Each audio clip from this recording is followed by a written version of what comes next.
وليخطب حول الموضوع حياة الشبان المسلمين في تغيير مجرى التاريخ.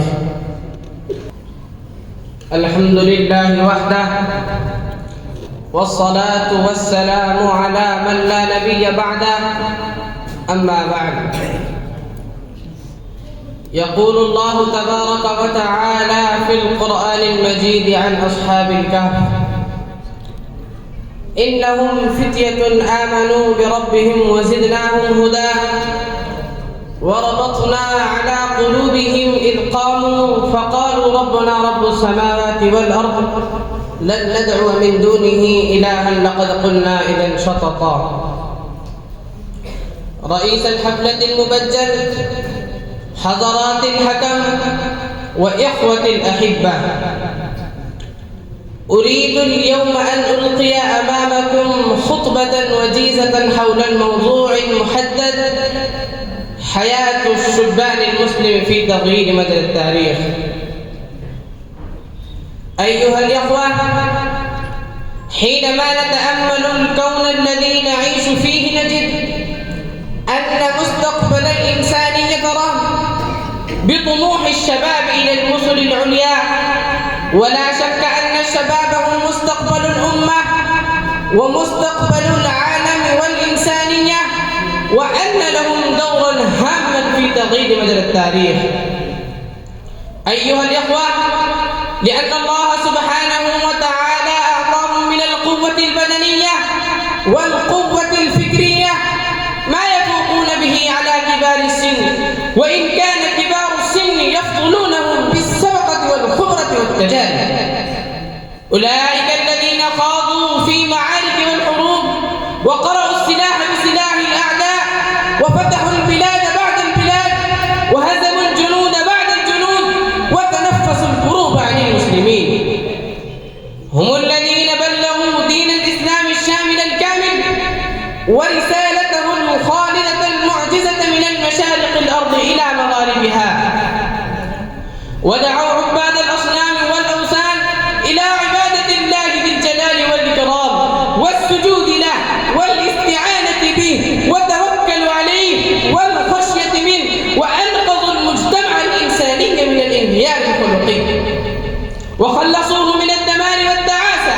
ومن أمثال ذلك عبد الله بن عباس وعبد الله بن عمر وعبد الله بن عمرو بن العاص ومعاذ بن جبل وزيد بن ثابت رضي الله تعالى عنهم أجمعين، وغيرهم من الصحابة والتابعين وأتباعهم الذين نهلوا من العلم النافع وحفظوا لهذه الأمة ميراث نبيها صلى الله عليه وسلم وبلغوا إليها. وفي جانب آخر من قوات الجيوش خالد بن الوليد والمثنى بن حارثة وأبو عبيدة بن الجراح وغيرهم. هؤلاء كلهم كانوا أمة واحدة قاموا بأعباء واجباتهم ومسؤولياتهم، فأدوا دورا كبيرا تجاه دينهم وأمتهم ومجتمعهم لا تزال آثاره خالدة في صفحات التاريخ الإسلامي إلى يوم القيامة إن شاء الله تعالى. أيها الحاضرون الكرام، ليس شباب هذا العصر الذي نتحدث عنه إلا من ورثة أولئك الشباب الذين رفعوا راية الجهاد ورفرفوها على أعداء الإسلام والمسلمين وقاتلوا لتكون كلمة الله هي العليا. وقد بشر النبي صلى الله عليه وسلم ذلك الشباب الذي نشأ في عبادة الله أنه يستظل من العرش الإلهي يوم القيامة يوم لا ظل إلا ظله. واعلموا أيها الإخوان أن المؤمن القوي المتين جلد خير من دونه وهو أحب إلى الله من غيره، كما قال رسولنا الكريم صلى الله عليه وسلم: المؤمن القوي خير وأحب إلى الله من المؤمن الضعيف وفي كل خير. تعالوا أيها المستمعون الكرام، تعالوا أذهب بكم إلى وراء 14 قرنا إلى غزوة بدر الحاسمة لنشاهد غلامين الصغيرين من الأنصار يبحثان عن عدو من أعداء الله ورسوله، فلما أخبرا عنه وأشير إليه شد عليه مثل الصخرين حتى نال